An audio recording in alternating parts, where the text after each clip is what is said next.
Hello and welcome back. If you missed last week's episode, we are halfway through our 1,000-mile narrowboat journey. We are. And we left you last week, really about there, just behind that boat. Last week, we showed you the launch and our first 500 miles, and we left you on the Peak Forest Canal. We're still here. And it's beautiful. Yes.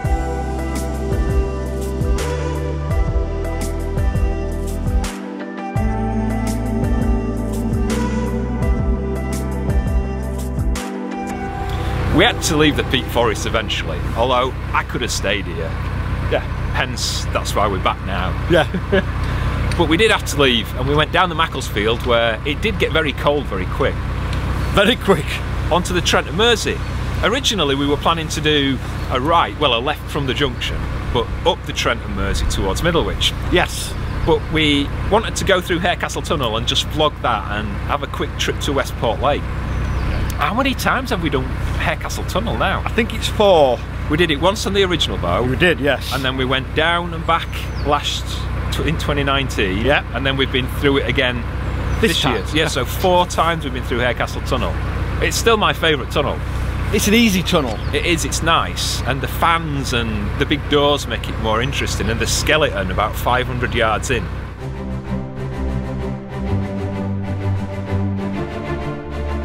Designed by Thomas Telford, the tunnel's buried 640 feet beneath Harecastle Hill, and it stretches 1.6 miles between Tunstall and Kidsgrove. You have to crouch down, otherwise you'll bang your head on the roof of the tunnel. Originally, it had a towpath for horses to pull boats through the tunnel, but that was taken out in the 1970s. It just means the tunnel's a bit wider now. It takes about half an hour to get from one end to the other. It is freezing in here, even during the summer, so make sure you wrap up warm, wear your waterproofs, and watch out for that skeleton.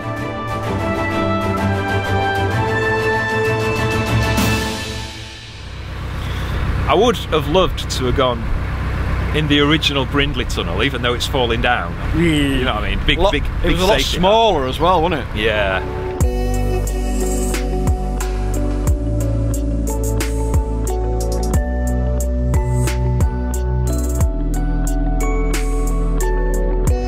It wasn't long after we'd been through Harecastle in 2019, we got to Westport Lake, that people started saying, "Where's your kayak gone?" Because it used to look like a coffin on the roof. Like a mummy, like a wrapped up mummy. It was, yes. On the top of the boat. And we were getting comments from people saying, where's your kayak gone? And if truth be known, we were waiting to go through Harecastle Tunnel, and it had been raining quite heavily for a couple of weeks. A lot. Quite a lot. And I had to store the kayak upwards way round. Does that make sense? Yes, it makes sense. You couldn't turn it upside down, it wasn't stable enough to store upside down. So we had like a waterproof cover for it, which wasn't waterproof. No. And after 2 weeks of rain, we were waiting to go through Harecastle, undid the straps to take it off to put it inside the boat, because it was full of water. It was so heavy. So what happened when I took the strap off? It just went straight into the canal. So they're waving us in to try and get us in the tunnel. Meanwhile, Sean's at one side of the canal with a barge pole trying to push the kayak towards me, and I'm at the other trying to pull it in. Which is even very difficult because it was full of water. Then we had to empty it out, get it out of the canal, dry it off and put it in the boat. And my shoulders were hurting at the time, so we took a decision after one of us broke a camera at Westport Lake. What? That the cost of a replacement camera was about the same as we would get if we sold the kayak. Yeah. Hence we sold the kayak. So anybody that ever asks, "Where's your kayak gone?" That's why. So don't ask again.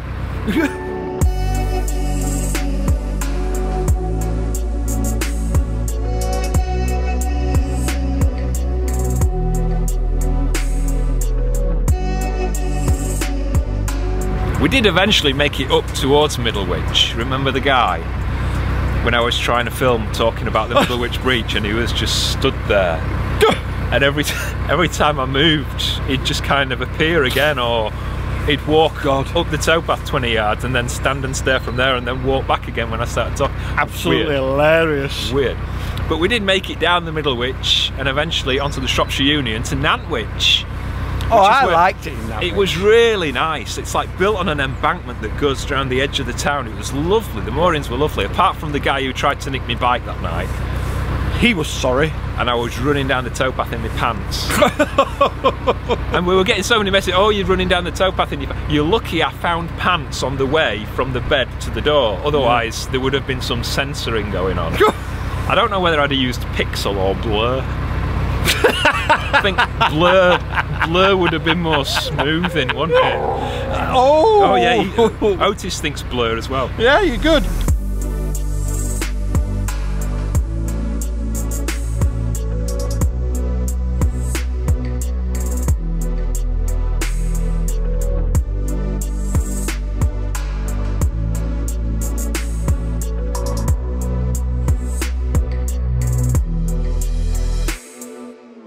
The Shropshire was lovely.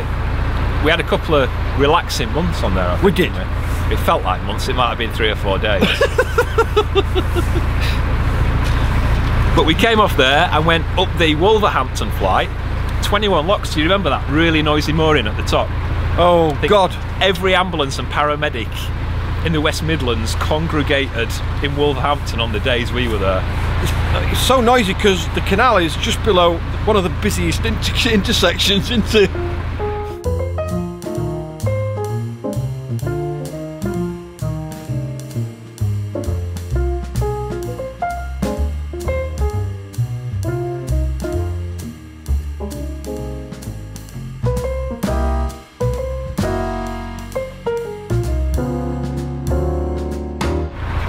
One of my favourite shots that always reminds me of the Birmingham vlog is that drone. You remember the drone?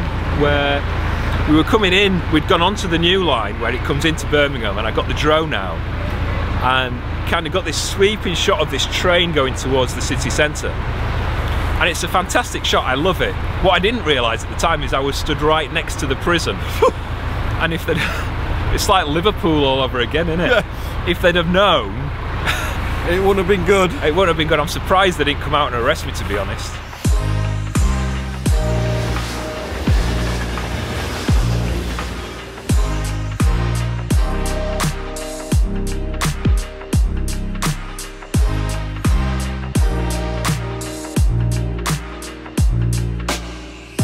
Birmingham. Once you get into Birmingham, it's actually really nice. And it gets a bad reputation, I don't know why. I think if you're going to moor outside a pub and a restaurant, you're going to get some noise. You're going to get some rowdiness, yeah.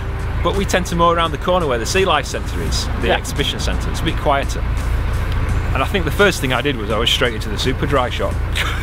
You remember? True. Mincing in with my bag. Mincing. Spending my pocket money in the super dry shop. But we love Birmingham. Yeah, I think we spent, what, two or 3 weeks there? Yeah, we did. Moved on. Yeah.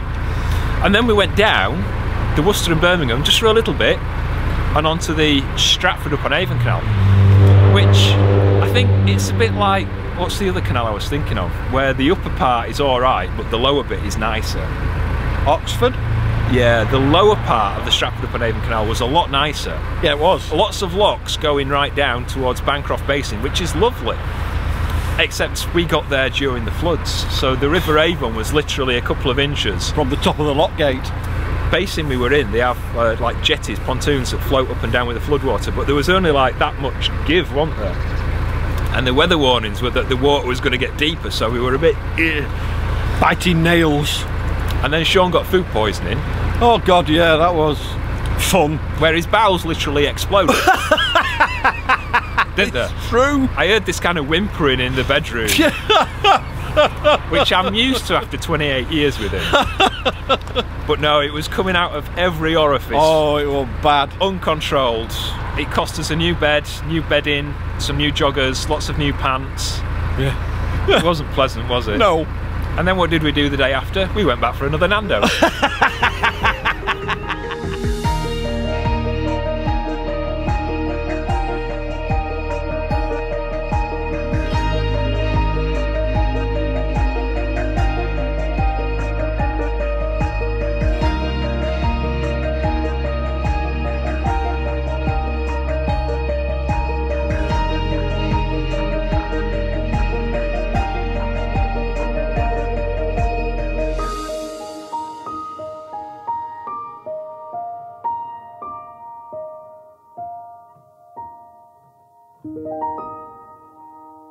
It was really nice though in Bancroft Basin. We had a lovely week down there before heading back up and stopping again at Lowsonford. Do you remember Lowsonford? Oh, I liked it there. Absolutely loved it there.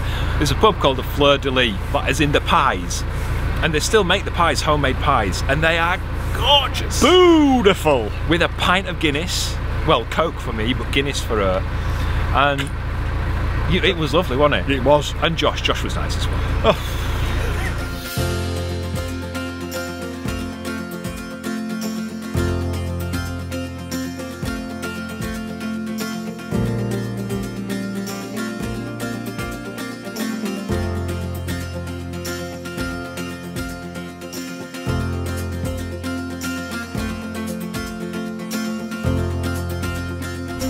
From Stratford we went back up on towards the Grand Union, down to Warwick, Leamington Spa, and it was when we were in Leamington Spa that all the rumours were starting about restrictions and lockdown, and we could kind of sense, as you did at the time, what was going to happen. So we went out towards Calcutt Boats to get stocked up on fuel and diesel, coal, water, everything that we needed.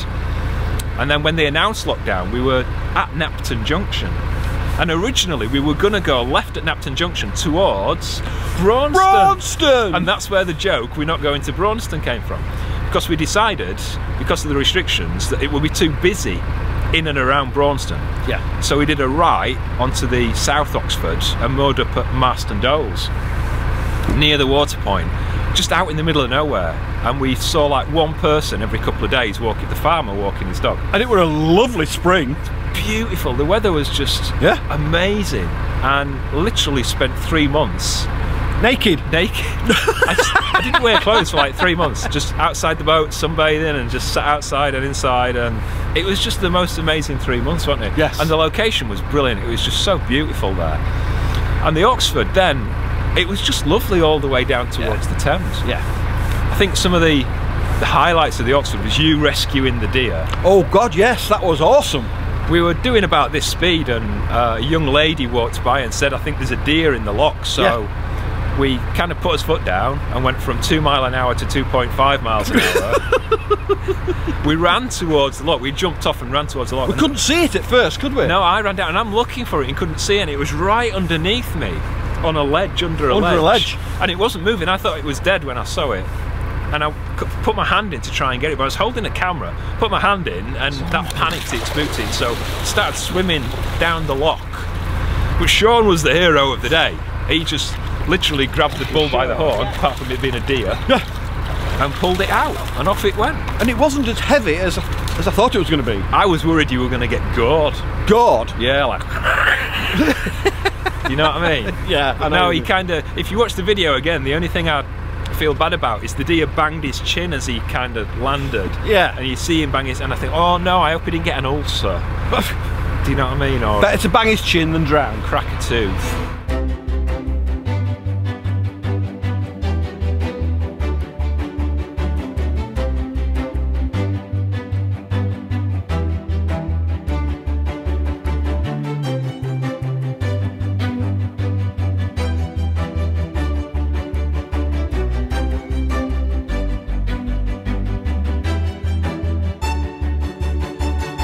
When we got to the bottom of the Oxford, we had a choice of either going down into Oxford, which we'd heard wasn't a particularly nice bit of waterway, or turning right at Duke's Cut and going onto the upper River Thames. And so we did it. We went on the Thames, and to be honest, it was beautiful, but that was like the point where everything started to go wrong.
Dylan died on the Upper Thames, and then of course we had the boat crash going further down, and it was a bit of a rough patch. Yeah.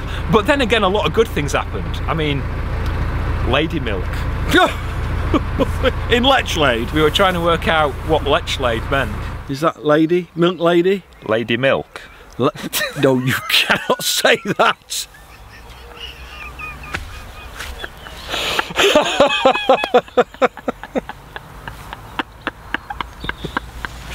You cannot say that. You'll have to start again now.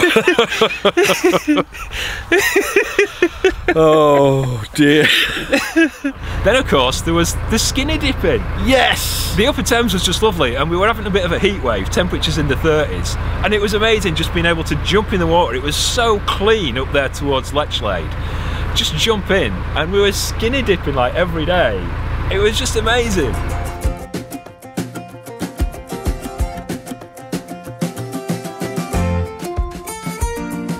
And then of course the other good thing, it was where we got Otis. It was! And a new adventure started for him. You can probably hear him running up and down the running deck. up and down. And then came the biggest adventure of all. Oh! Tidal Thames. We've been planning Tidal Thames for at least 2 months. Well, you had. I had. We're at Teddington Lock today. We're going to go into London on the Tidal Thames. But it was weird at Teddington Lock that morning because we knew what was coming, or we had an idea what was coming. Yeah. But it was just so peaceful and quiet that morning. It was. Like the calm before the storm. But it was just like, I don't know, it just felt awkward. It's like when you go to the doctor's and he says, Colin, you're going to need to take your pants down. You know, that kind of awkwardness that you feel. Has he ever done that to you? Cough. And to start with, it was alright. It was just like the Upper Thames, wasn't it? Yeah. Because the tide had come in. We have to go at a certain time because we want to catch the ebb tide going back out. So as we come out of Teddington Lock, it's a slack tide, it was pretty still, yeah. And then you don't realise how fast you're going as you're going down the Thames. It's not till you pass a bridge and you're closer to it, you realise how fast you're going. You are going fast. But going through, I mean, central London, of the 20 odd miles, it is just that 6 mile stretch in central London, isn't it? Absolutely awesome perspective from the river. To see all these sites that you've seen on TV, we've seen when we're there, to see them from the perspective of the river is just mind-blowing. Yeah. And nothing comes close to going under that centre arch at Tower Bridge.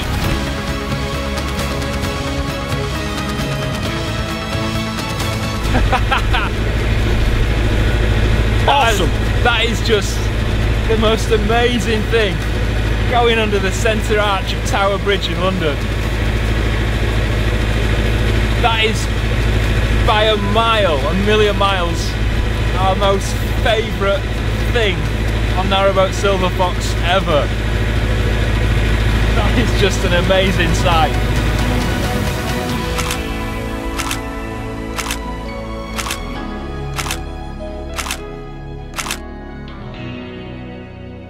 And then it gets complicated because then we have to go further down and we have to do that turn, which we'd kind of practiced in my head. So I knew what was going to happen. I knew where to go, where to turn, the blasts on the horns and everything like that.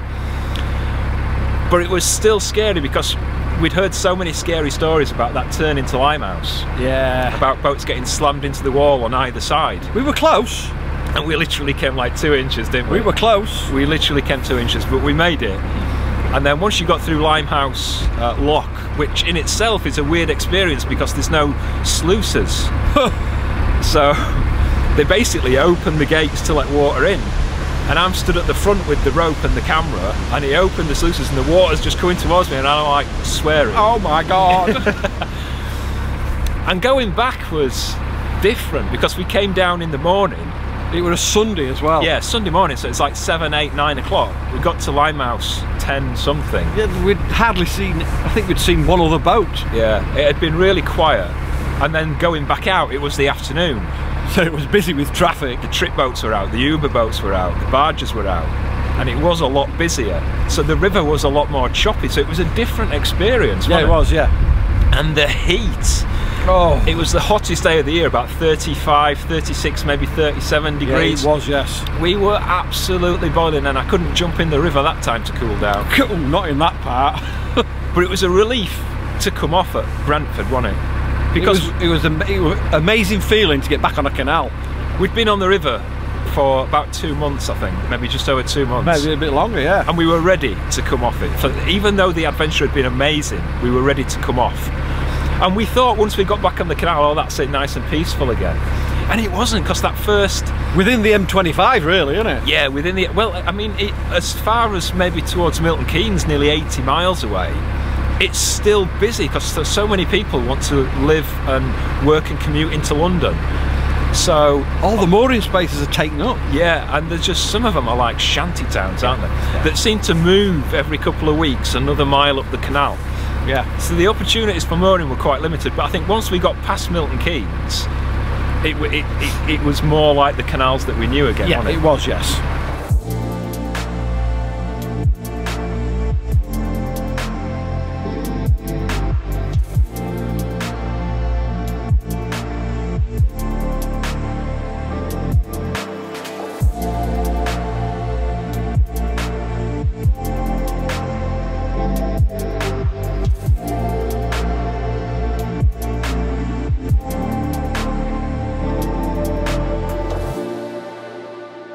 Some of the lovely places coming back up that we never really thought about, like Stoke Bruin was lovely. Oh, yeah.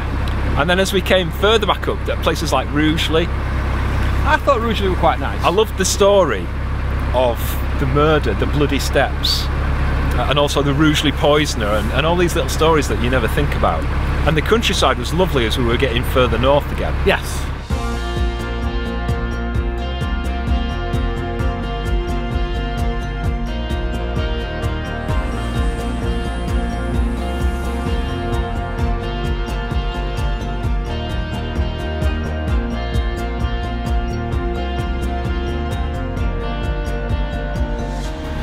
Once we got to Etruria and went through all the virus malarkey, a few weeks we'd like to forget. Yes. We got on the Colden, and my experience of the year after Tower Bridge was definitely Churnick Valley Railway. Oh, that day you turned into a child. I don't care. I don't care. If you've got a steam railway or a steam train and you're going to let me on board and have a go, get in touch. I'd love to do a vlog on that. You'll be sorry. From there, we bombed it up the Trent Mersey and the Macclesfield back onto the Peak Forest Canal, and that's where we are right now. We've been here over Christmas and New Year, just chilling out, getting his energy back, recovering. We've had a lovely few weeks. And we're ready to get off again. Yeah. New adventure for 2021. We've got another 1,000 miles to cover. Where do you want to go? What do you want to do? I'd like to do the Wash, or the Mersey, or the River Severn. I'd like a long hot bath and some donuts. Easy sorted. Join us for the next 1,000 miles. It's going to be a blast. If you're not already, please subscribe to the channel. There's a button down there to do that. Hit the like button, the thumbs up. Ooh. You were a bit late there, Mark. I was. And if you want notifications every time we release a new video, hit the notifications bell and YouTube will let you know. 4 o'clock every Friday. If you don't know that by now, oh, there'll be trouble. If you want to help support the channel, there's a link just above Sean's head, unless you're watching on a telly when there isn't. That'll take you to Patreon, where there's all sorts of exclusives and perks and things like that. Or you can do it on YouTube, become a YouTube member. There's a link on our home page. It's the join button. Just hit that. Right, are we off? Because I'm freezing. Yes, cold. Oh, hopefully it'll warm up. Join us next week. Take care of yourselves. See you later. Bye-bye. Ta-ra.